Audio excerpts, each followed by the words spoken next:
इस महीने मोगरे पर कुछ खास काम कर लेना चाहिए जिससे आपके मोगरे का पौधा आने वाले 8 से 10 महीनों तक लगातार फ्लावरिंग करता रहेगा, या यूं कह सकते हैं कि डोरमेंसी के बाद अपने पौधे को किस तरीके से रेडी करना चाहिए अगली फ्लावरिंग के लिए आज के वीडियो में मैं आपको बताने वाली हूं। या फिर आप न्यू पौध लेकर के आ रहे हैं नर्सरी से, तो किस तरीके से सॉइल मीडिया बनाएंगे। और जो लोग ये कहते हैं कि नर्सरी से पौधा लाने के बाद सूख जाता है, उन लोगों को किन ज़रूरी चीज़ों का ध्यान रखना है, ये आज के वीडियो को आप ध्यान से देखिए। आपको पता चलेगा कि जब नर्सरी से हम पौधा लेकर आते हैं और क्या गलती होती है जिससे कि पौधा सूख जाता है। साथ ही साथ मोगरे के पौधे को अगले फ्लावरिंग के लिए किस तरीके से रेडी करना है, कौन सी खाद डालनी है, ये भी वीडियो में आप जान पाएंगे। नवंबर के बाद से मोगरे में फ्लावरिंग बंद हो जाती है और जनवरी के लास्ट से इसमें हरी हरी पत्तियां आने लगती हैं और फिर कलियां बनना फ़ैब से शुरू हो जाती हैं। देखिए, यदि आपके मोगरे के पौधे में इस तरीके से पत्तियां सूख रही हैं, जो कि आई एम श्योर ठंड में सूखती ही हैं, आपके मोगरे का पौधा इस तरीके का सूख गया है, तो आप ये ना सोचें कि ये पौधा अब ख़राब हो चुका है या फिर ये फ्लावरिंग के लिए रेडी नहीं हो सकता। सबसे पहली टिप ये है कि किस तरीके से आप ये पता करेंगे कि सूखे हुए पौधे में वापस जान आ सकती है या नहीं, या इस पौधे को हम बचा सकते हैं या नहीं। मोगरे का जो पौधा आपका जो सर्दियों में सूख रहा था, उसे आप निकालने के बाद उसके स्टेम को इस तरीके से खुरच के देखेंगे। यहाँ से मल्टीपल ब्रांचेस निकली हैं, जस्ट उसके नीचे ही देखना। इस तरीके से यदि ग्रीन नज़र आ रहा है स्टेम, इसका मतलब है इस पौधे को बचाया जा सकता है। पौधा अंदर से बिल्कुल स्वस्थ है, ऊपर से इसकी पत्तियाँ इसलिए ड्राई हैं क्योंकि ये जो मौसम होता है सर्दियों का, ये मोगरे के लिए सही नहीं होता है। और धूप क्योंकि इस मौसम में बहुत ही तेज़ नहीं होती है, हल्की धूप होती है, इसलिए भी आपके मोगरे का पौधा मुरझाया हुआ सा नज़र आ रहा है। तो यदि आपने चेक कर लिया कि इसकी स्टेम ग्रीन है, तो अगला स्टेप अब आपको क्या करना है।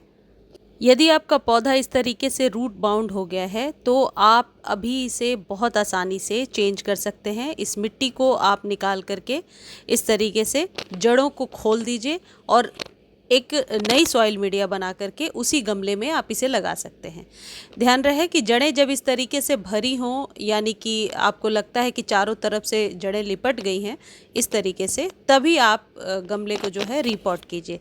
अननेसेसरली करने से पौधे को नुकसान होता है, लेकिन इस तरीके से जब जड़ें फैली हुई हैं और आप खाद पानी दे रहे हैं, तो कोई ज़्यादा फ़ायदा आपके पौधे को नहीं होता, क्योंकि ये जो जड़ें हैं ये सारी सोख लेती हैं जो कुछ भी आप खाद पानी देते हो, और जड़ों तक नहीं पहुंच पाता और न्यू रूट्स बन भी नहीं पाती हैं। तो यदि आप चाहें तो उसी गमले में न्यू सॉइल मीडिया को बना करके, जिसमें कि 40% गार्डन सॉइल में 40% सैंड मिला लीजिए। और यदि आप बालकनी में मेरी तरह गार्डनिंग करते हैं, तो मिट्टी को हल्का रखने के लिए आप ज़रूर इसमें राइस हस्क या फिर कोकोपिट का इस्तेमाल 20 to 30% ज़रूर कीजिए। बाकी के रेशियो में कंपोस्ट डालिए, घर का बना हुआ किचन वेस्ट से जो खाद बनाते हैं वो भी डाल सकते हैं, या फिर आप वर्मी कंपोस्ट डाल सकते हैं। इसमें फंजीसाइड यदि आप 1 चम्मच डाल देते हैं तो वो भी बेहतर है। उसके बाद आप इस सेम गमले में इस सॉइल मीडिया को बना करके भर दीजिए। यदि आप न्यू पौध लेकर आ रहे हैं नर्सरी से और आपको लगता है कि पौधा लाने के बाद सूख जाता है, तो कभी भी यदि आप नर्सरी से पौधा लेकर के आएँ तो सॉइल मीडिया और गमला को पहले से रेडी रखें। जिस दिन पौध लेकर के आ रहे हैं उस दिन अपने गार्डन में रखकर छोड़ दीजिए, सेम डे इसे मत रिपोर्ट कीजिए। और यदि इस तरीके की ब्लैक पन्नी में लगी हुई है, तो फिर आप सिर्फ साइड से पन्नी हटाइए और नीचे से थोड़ी सी जड़ें खोलिए और ऐसे ही गमले में रख दीजिए। यदि आप रूट्स को बहुत ज़्यादा खोल देते हैं, तो कई बार रूट बॉल में आप यूँ समझिए कि हवा लगने की वजह से या जो भी पौधा वो खिल नहीं पाता है। तो इस बात का ध्यान रखेंगे कि नीचे से सिर्फ जड़ें खोलनी हैं और ऐसे ही पौध को रख देनी है, तो कभी भी आपका पौधा सूखेगा नहीं। ऊपर से सॉइल थोड़ा सा यदि मैं हटाऊंगी तो इस गमले में ये बहुत अच्छे से फिट हो जाएगा।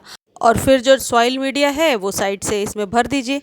अब जो पुराना मोगरा है आपके पास, जिसे आप रेडी कर रहे हैं अगली फ्लावरिंग के लिए, उसमें सबसे पहले आप गुड़ाई करेंगे।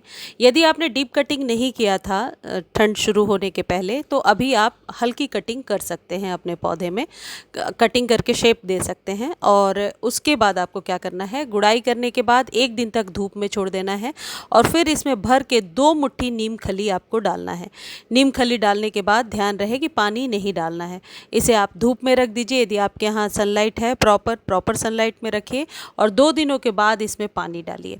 आप देखेंगे कि 10 से 15 दिनों में आपका पौधा बहुत ही स्वस्थ हो गया है। ये जो नीम खली है ये आपके पौधे पर बहुत ही बढ़िया असर करता है। माली का बताया हुआ नुस्खा ये मैं आपको बता रही हूँ। नीम खली को खरीदने का लिंक डिस्क्रिप्शन में दे दिया है। लिंक कॉपी नहीं कर पा रहे हैं तो आप टेक्स्ट कर सकते हैं, मैं आपको लिंक प्रोवाइड कर दूंगी। इतना सूखा हुआ पौधा भी यदि आपके पास है, जो आपको लग रहा है कि सूख रहा है, जैसा मैंने बताया वैसे चेक कीजिए और फिर गुड़ाई करके इसे सूखने दीजिए, नीम खली डालिए और धूप में रख दीजिए। आप देखिए आपका पौधा निश्चित तौर पर स्वस्थ हो जाएगा। मोगरे के पौधे को अभी जनवरी में रीपॉट भी कर सकते हैं, शेप भी दे सकते हैं, दोनों के लिए उचित टाइम है। और न्यू पौध लेकर के आ रहे हैं तो सॉइल मीडिया में फंजीसाइड या नीम खली 1-2 चम्मच ज़रूर मिला लीजिए, इससे पौधे में फंगस नहीं लगेगी। इस तरीके से आप 2 दिनों के बाद जब पानी देंगे भर के अच्छे से वाटरिंग कीजिए और धूप में रख दीजिए। और आपको कुछ भी नहीं करना है। मोगरा के फ्लावरिंग का सीज़न है और हर पौधा अपने सीज़न में फ्लावरिंग करता ही है। मुझे उम्मीद है ये वीडियो आपको अच्छी लगी होगी। वीडियो अच्छी लगती है तो चैनल को लाइक, शेयर और सब्सक्राइब कीजिए और इस वीडियो को आप फेसबुक पर भी देख सकते हैं। और एक चीज़ और है कि यदि मोगरे के पौधे पर आपको लग रहा है बिल्कुल भी पत्ते नहीं हैं, कई लोग कह रहे थे, और स्टेम ग्रीन है, तब भी आप ये ट्रीटमेंट कर सकते हैं। न्यू लीव्स लेने में नीम खली बहुत हद तक मदद करता है। धन्यवाद।